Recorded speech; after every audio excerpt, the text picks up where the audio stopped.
Virement bancaire. Au-delà de ce montant, un justificatif est obligatoire en France. Faisant partie des transactions financières effectuées par les particuliers et les professionnels, le virement bancaire est soumis à la loi en vigueur. Dans certains cas, l'établissement bancaire peut exiger un justificatif. Mais alors, quand est-ce que cette réglementation s'applique ? Le justificatif est nécessaire à partir d'un montant précis.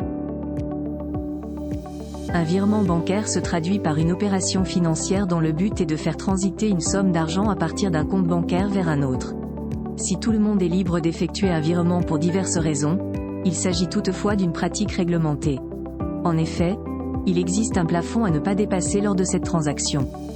Cela dit, les établissements bancaires peuvent exiger la présentation d'un justificatif pour les virements à partir de 8 000 €, c'est-à-dire le seuil légal en France. Au-delà, la personne qui effectue la transaction doit être capable de prouver l'origine de la somme. Toutefois, cette réglementation peut varier d'un pays à un autre. Comprendre l'importance des justificatifs. La loi impose aux établissements bancaires de participer à la procédure pour lutter contre le financement du terrorisme et le blanchiment des capitaux. Ces organismes sont donc tenus de contribuer aux stratégies visant à combattre l'évasion et la fraude fiscale. C'est pourquoi les banques demandent souvent à leurs clients de fournir des justificatifs avant d'effectuer des virements. En effet, celles-ci procèdent à l'analyse de plusieurs aspects de l'opération, notamment l'origine et la destination de l'argent ainsi que la justification économique.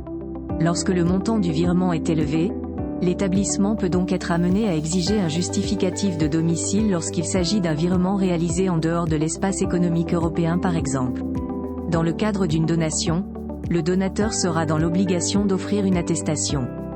Lorsqu'il s'agit d'une opération commerciale comme une vente par exemple, il faudra présenter un contrat. Dans certains cas, la banque retarde la réalisation de l'opération tant qu'elle n'a pas reçu le justificatif requis. Lorsque celle-ci considère que la transaction financière est suspecte, elle peut déclarer cette dernière auprès des autorités compétentes.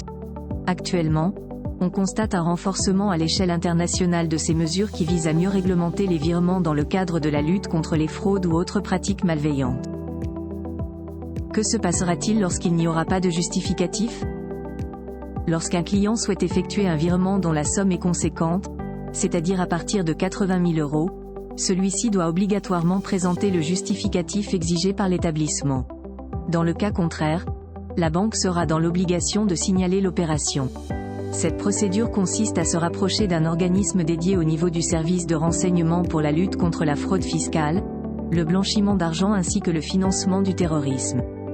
Une fois que ce dernier est saisi, il devra prendre contact avec le client de la banque pour qu'elle apporte les justificatifs qui sont relatifs à la somme du virement. Lorsque celui-ci ne peut pas fournir ces pièces, alors son compte et le virement seront bloqués. Dans les cas extrêmes, l'organisme peut même solliciter la justice en engageant des enquêtes.